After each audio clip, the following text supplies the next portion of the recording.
Halo semuanya, kami adalah mahasiswi IAI Al-Aziz, yaitu Hana Fauzia Balkis dan Aulia Madinah.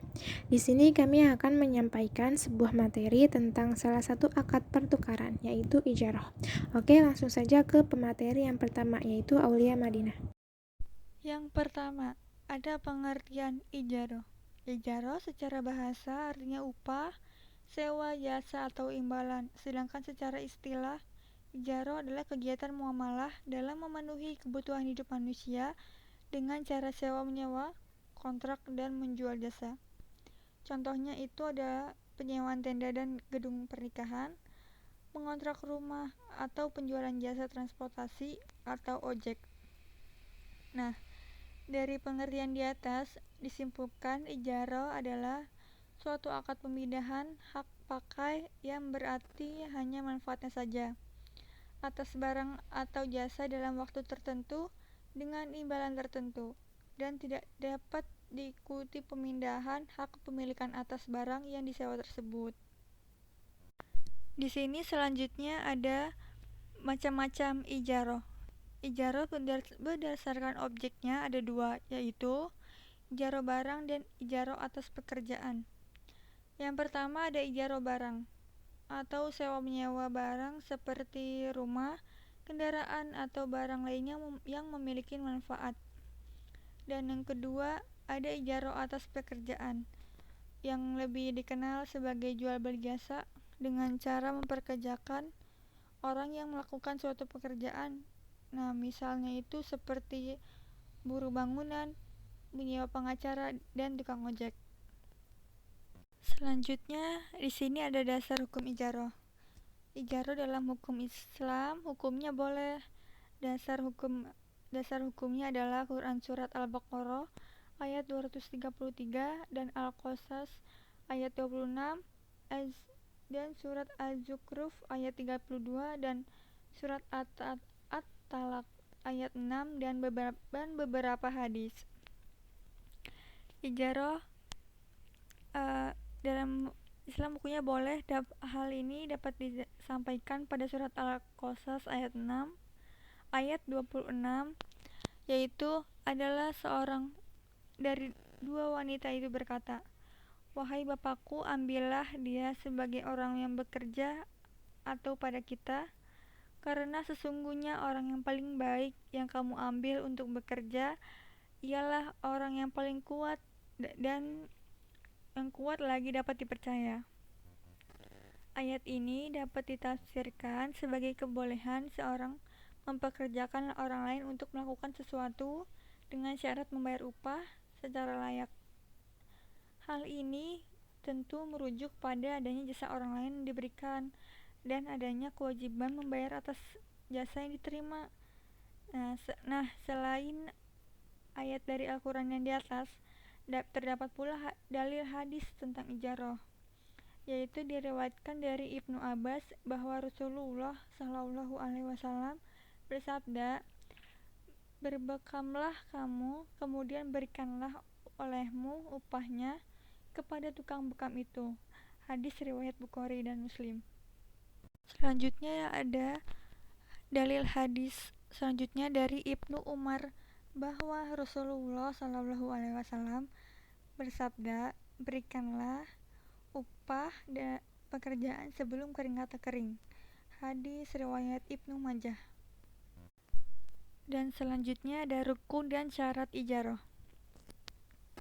Rukun ijarah adalah isigot atau ujab kabul pihak pemberi sewa atau muajir dan penyewa atau mustajir dan objek akad upah dan manfaat. Rukun ini diperlukan syarat keabsahannya, yaitu yang pertama ada sigot akad ijarah. Harus berupa pernyataan kemauan dan niat dua pihak yang melakukan kontrak, baik secara formal atau dalam bentuk yang lainnya. Ada yang kedua itu pihak yang melakukan kontrak harus memiliki kecakapan bertindak hukum. Dalam hal ini adalah orang yang berkompeten, bisa menggunakan uang memiliki kewenangan untuk melakukan kontrak serta harus ada kerelaan dari pihak masing-masing. Yang ketiga ada objek ijaroh, adalah manfaat penggunaan aset, bukan penggunaan aset itu sendiri.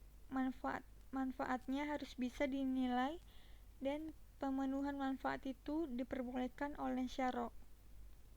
Nah, kemampuan untuk memenuhi manfaat harus nyata dan dijelaskan sedemikian rupa sehingga tidak menimbulkan ketidaktahuan yang berakibat terjadi sengketa. Nah, selanjutnya yang terakhir ada yang keempat, sewa adalah sesuatu yang dijanjikan akan dibayar penyewa sebagai kompensasi atau pembayaran manfaat yang dinikmatinya. Sewa atau upah harus sesuai yang bernilai dan diperbolehkan syara' serta diketahui jumlahnya dan ditentukan dalam ukuran atau batas dan waktu tertentu. Selanjutnya dijelaskan oleh Hana Fauziah. Oke, poin selanjutnya adalah ketentuan dalam ijaroh. Yang pertama, hukum dasar ijaroh adalah mubah dan mengikat. Oleh karenanya, transaksi ijaroh yang telah disepakati memiliki hukum mengikat para pihak yang tidak boleh dibatalkan secara sepihak kecuali ada hal-hal yang merusak transaksi seperti adanya cacat atau hilangnya manfaat objek sewa. Yang kedua, secara umum, akad ijaroh tidak boleh digantungkan atas suatu syarat tertentu seperti saya akan menyewakan rumah saya kepadamu dengan syarat Anda membeli mobil saya. Jadi dalam akad ijaroh ini tidak boleh ada syarat-syarat tertentu dalam akadnya. Yang ketiga, orang yang menyewa boleh menyewakan kembali barang yang disewanya kepada orang lain apabila harganya sama atau lebih murah. Dan kecuali pemilik mensyaratkan dalam transaksi bahwa penyewa tidak boleh menyewakan kembali kepada orang lain. Jadi dalam ijarah ini orang yang penyewanya ini boleh menyewakan kembali barang yang disewanya kepada orang lain, tapi harus dengan harga yang sama atau lebih murah, dan tidak boleh disewakan kembali apabila pemilik aslinya, pemilik barangnya mensyaratkan bahwa penyewa ini tidak boleh menyewakan kembali kepada orang lain. Yang keempat, kejelasan dalam akad menjadi sesuatu yang mesti dipertegas agar terhindar dari perselisihan di kemudian hari. Nah, selanjutnya adalah kewajiban LKS dan nasabah dalam pembiayaan ijaroh. Yaitu yang pertama, kewajiban LKS sebagai pemberi manfaat barang atau jasa. Itu ada menyediakan barang yang disewakan atau jasa yang diberikan, menanggung biaya pemeliharaan barang, dan menjamin apabila terdapat cacat pada barang yang disewakan. Yang kedua ada kewajiban nasabah sebagai penerima manfaat barang atau jasa. Kewajiban nasabah itu adalah membayar sewa atau upah dan bertanggung jawab untuk menjaga keutuhan barang serta menggunakannya sesuai kontrak. Jadi walaupun si penyewanya ini menyewa barangnya, dia tetap harus memelihara barang tersebut agar jangan sampai rusak karena kelalaiannya. Nah, selanjutnya ada menanggung biaya pemeliharaan barang yang sifatnya ringan. Yang ketiga itu jika barang yang disewa rusak apabila karena kelalaian penerima manfaat atau si penyewanya, maka ia harus bertanggung jawab atas kerusakan tersebut dengan ketentuan yang sudah disetujui dalam kontrak. Dan apabila bukan karena kelalaian penerima manfaat, maka ia tidak harus bertanggung jawab atas kerusakan tersebut. Berikutnya adalah skema pembiayaan ijaroh. Yang pertama, pengajuan permohonan pembiayaan ijaroh. Jadi di sini nasabah atau orang yang ingin menyewa mengajukan permohonan pembiayaan kepada LKS dengan membawa semua berkas-berkas yang dibutuhkan sebagai persyaratan pembiayaan. Lalu dimulailah negosiasi mengenai harga sewa dan jangka waktu sewa. jaminan, serta membuat perjanjian atau kontrak yang mengandung penyelesaian masalah apabila terjadi masalah atau pelanggaran di kemudian hari. LKS yang telah menyetujui permohonan pembiayaan dan telah mencapai kata sepakat di antara dua pihak kemudian melakukan pembelian barang objek yang akan disewakan kepada supplier atau penyedia barang. Setelah itu, barang diserahkan kepada nasabah untuk digunakan, dalam artian untuk memperoleh manfaat dari barang objek ijarah tersebut.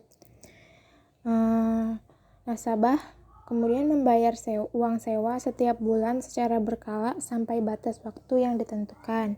Nah, setelah masa sewa habis, maka barang yang disewakan akan ditarik kembali oleh LKS untuk disewakan kembali maupun untuk dijual. Berikutnya ada aplikasi kontrak ijarah. Nah, dalam aplikasi kontrak ijarah ini ada dua jenisnya, yaitu yang ijarah dan produk non-pembiayaan dan ijarah dan produk pembiayaan. Yang pertama yang ijarah dan produk pembiayaan atau pelayanan jasa pada bank syariah. Jadi di sini bank syariah atau LKS dapat melakukan berbagai pelayanan jasa perbankan kepada nasabah dengan mendapat imbalan berupa sewa atau keuntungan. Jasa tersebut antara lain berupa transfer, jual beli valuta asing atau short, penyewaan kontak simpanan, safe deposit box, dan jasa tata laksana administrasi dokumen. Yang kedua ijarah dan produk pembiayaan pada bank dan perusahaan pembiayaan. Di sini Bank Syariah atau LKS selain melakukan kegiatan penghimpunan dana secara langsung kepada masyarakat dalam bentuk simpanan, juga bisa menyalurkan dana tersebut dalam bentuk pembiayaan atau financing. Salah satu bentuk penerapan dari akad-akad ini adalah pembiayaan berdasarkan akad sewa menyewa. Nah, produk-produk pembiayaan berdasarkan akad ijarah ini contohnya adalah satu, ijarah tasqliyah, yaitu proses penyewaan barang modal yang digunakan untuk menjalankan suatu usaha tertentu. Lalu pemberi sewa dapat mengambil kembali barang tersebut untuk disewakan kepada orang lain. Maka dalam hal ini penyewa hanya mendapatkan manfaat barang yang disewa dan tidak terjadi pemindahan kepemilikan, baik di awal maupun di akhir periode sewa. Yang kedua ada ijarah muntahiyah bitamlik atau IMBT. IMBT adalah persewaan yang berujung kepada kepemilikan. Nah, akad yang terjadi antara kedua belah pihak tetap akad ijarah, di mana orang yang menyewakan barang berhak menerima pembayaran tertentu dari penyewa secara angsuran selama periode yang ditentukan. Kemudian, saat pelunasan, barang tersebut akan berpindah kepemilikannya kepada penyewa dengan membuat akad baru. Contohnya, hibah dan jual beli. Yang terakhir ada ijarah tamwiliyah atau financial lease. Ijarah tamwiliyah adalah wasilah pembiayaan yang menggabungkan antara sigot jual beli dan sigot sewa menyewa berdasarkan kesepakatan kedua belah pihak agar pihak pertama menjual barang tertentu kepada pihak kedua, lalu keduanya menentukan nilainya. Namun di akhir masa sewa, penyewa berhak khiyar atau memiliki hak opsi antara membeli objek akad berdasarkan nilai sisa yang disepakati atau harga simbolik, memperpanjang masa sewa, atau mengembalikan objek sewa kepada pemiliknya. Sekian materi dari kami, terima kasih sudah menyaksikan dan maaf apabila ada kesalahan kata. Hadza wallahu yar'ana wa yahfazuna walhamdulillahirabbil alamin.